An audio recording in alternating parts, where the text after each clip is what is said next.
Bueno, pues hoy tenemos con nosotros a las dos protagonistas de ese reportaje, Ana y María Pilar. Buenos días, bienvenidas a Tiempo de Salud a las dos. Acérquense el micrófono para que las oigamos bien en casa. A mí me gustaría preguntarles a ustedes si ustedes han dejado de hacer algo en sus vidas por el hecho de ser epilépticas, porque desde luego viendo el reportaje da la sensación de que sus vidas son bastante normales, ¿no, Ana? Sí, totalmente normal. Puedo llevar a mi Acérquese el micro, Ana. Puedo llevar a mi hija al colegio, podría estar trabajando aunque no me quiere coger nadie para un trabajo, puedo ir de compras perfectamente, puedo hacer cualquier cosa. Pero usted no normal. ha renunciado a nada por el hecho de tener esta enfermedad. Claro que no. ¿Y usted, María Pilar? Bueno, pues renunciar, pues por ejemplo, al sacarme el carnet de conducir, como he dicho en el vídeo, pues a estudiar, cosa que estoy haciendo ahora porque no me quiere nadie en el trabajo, por no tener el carnet ni por estudios. Y ahora estoy sacándome todo lo que es el estudio de eso, de educación secundaria obligatoria, bueno, grado de medio, estoy ya, y bueno, y el carnet, claro, no me la puedo sacar. No se lo puede sacar, no debería ser así, ¿no? De todas maneras. Siempre me han dicho que no, por el medio hecho de si me da algún ataque conduciendo, entonces me han rechazado muchos trabajos por el mero hecho de no tener el carnet de conducir. De todas formas, la apariencia, desde luego, es que llevan ustedes una vida completamente normal. Normal, sí. Muchas gracias por acompañarnos. Sí. Volvemos a nuestra mesa con la doctora Pérez. Antes comentaban ustedes que existían dos tipos de crisis, ¿no? Las convulsivas y las no convulsivas. Un poco ya se da a entender qué es lo que significan, pero ¿en qué se diferenciarían unas de otras? Pues las convulsivas tienen sacudidas, las personas que las sufren en forma de clonias, que llamamos nosotros, o sea, movimientos de flexión y extensión intermitentes, pero las que no son convulsivas pueden ser simplemente una suspensión de la actividad previamente realizada, o bien puede ser una actividad automática de marcha, o pueden tener frotamientos del brazo contra la cara o contra la ropa. Es muy variado. Vamos a hablar ahora de los criterios diagnósticos y de los métodos diagnósticos que se utilizan para saber que se tiene esta enfermedad. Porque claro, cuando ya es muy aparente la aparición de convulsiones, es fácil el diagnóstico, pero a veces no es tan sencillo.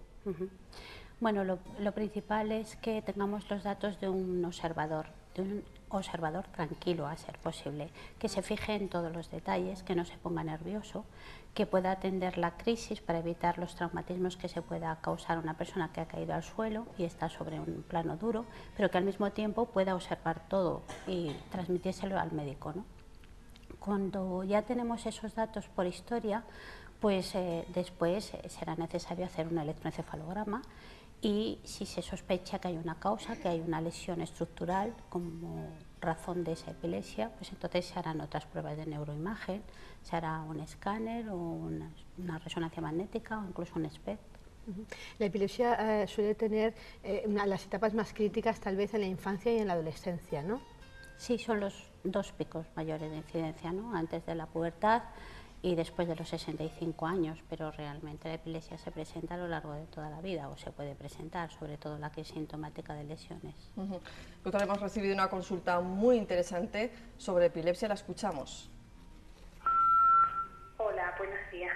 Me llamo Romina, estoy llamando desde Jaca y la consulta es porque soy epiléptica, tengo epilepsia neoclónica juvenil, es hereditaria por mi padre.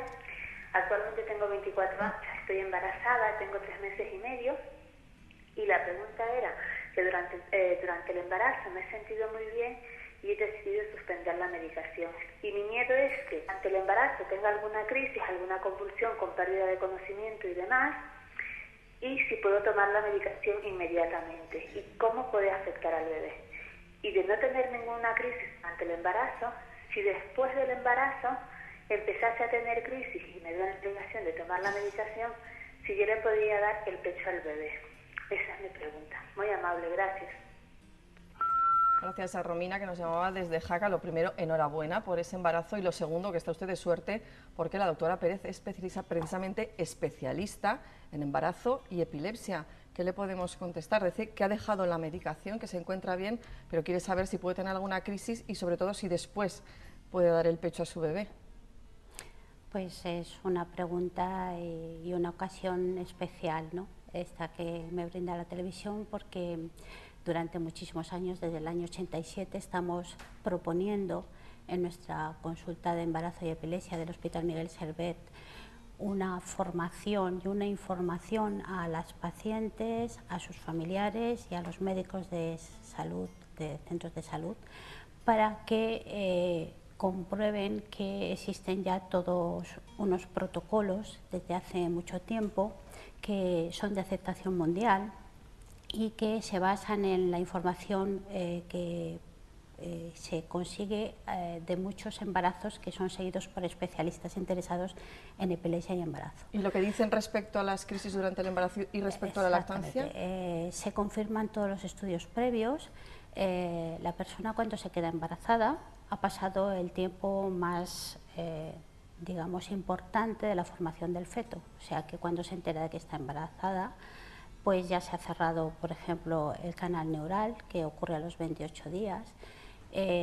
Puede que dentro de poco se cierre también la posibilidad de prevenir un paladar hendido o un labio leporino, porque eso ocurre a los 47 días, de manera que no vamos casi a prevenir ninguno de los efectos secundarios que se supone se deben a la asociación de antiepilépticos, de algunos antiepilépticos y la propia epilepsia, sobre todo si es genéticamente determinada, y sin embargo vamos a procurar todos los problemas que pueda tener una mujer en su embarazo esa por tener decisión de crisis. Romina de dejar la medicación, entiendo que no es una buena decisión.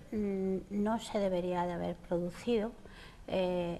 Ella debería de haber tenido la opción de programar su embarazo justo cuando estuviera sin crisis, de ir a su neurólogo, de comentar con él cómo debía programar y cuándo, qué debía hacer con la medicación, y luego pues el neurólogo le hubiese informado de qué riesgos específicos tenía ella, en razón de la epilepsia que tiene y en razón del fármaco que toma.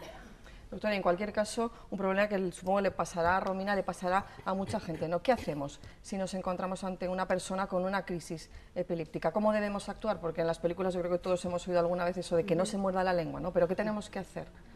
Bien, es lo que comentábamos, sobre todo evitar que se produzca contusiones si está sobre un plano duro. Se le pone, a ser posible, de lado si la crisis es generalizada, con pérdida de conciencia, como es la habitual o la que todo el mundo conoce, pues procurar que la lengua no caiga hacia detrás para que ocluya las vías respiratorias, y luego pues no intentar frenarle los movimientos, sino simplemente evitar que esos movimientos le produzcan contusiones. Doctora, me va a permitir, porque aprovechando que están aquí Ana y María Pilar, me gustaría preguntarles a ellas, porque todo el mundo a su alrededor sabe cómo actuar, Ana. En caso de una crisis epiléptica. Sí, todo el mundo ya le he explicado a todos el cómo tienen que actuar, tiene que hacer, exactamente, ¿no? sí. Y son ustedes las que informan a las personas de su entorno qué me pasa y qué tienes que hacer, ¿no? En caso de que yo tenga una crisis. O sea que por eso ningún problema, ¿no? ¿Tampoco? No, ningún problema. No. Pues muchas gracias a las dos de nuevo.